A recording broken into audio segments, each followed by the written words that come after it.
తమ తమ అధికారాలను నిలబెట్టుకోవడం కోసం ఇప్పుడు రాజకీయం ఎంతకైనా దిగజారుస్తారు, దేశాన్నైనా సరే వివాదాల్లోకి తెస్తారనడానికి సాక్ష్యం ఫ్రాన్స్ అధ్యక్షుడు చేస్తున్నది.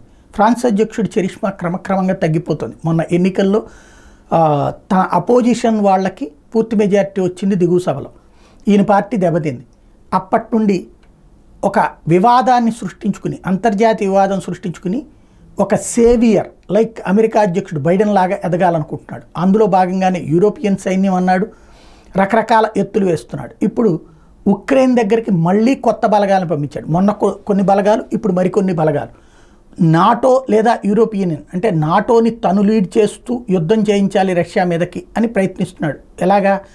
అక్కడ ఉక్రెయిన్ వాళ్ళకి ఈయన శిక్షణ ఇప్పిస్తుంటాడు వీళ్ళ సైన్యం ద్వారా. అకస్మాత్తుగా రష్యా ఏదైనా దాడి చేసినప్పుడు వీళ్ళ సైనికులు చనిపోతే అదిగో నాటో దేశాల మీద, యూరోపియన్ దేశాల మీద దాడి జరిగింది కాబట్టి అంటూ టోటల్ యుద్ధం రష్యా మీదకి తీసుకెళ్ళి తద్వారా యుద్ధాల సందర్భంలో తమని తాము కాపాడుకోగలుగుతారు అధ్యక్షులు అన్నటువంటి ఫార్ములా అమలు చేయడానికి ప్రయత్నిస్తున్నారు.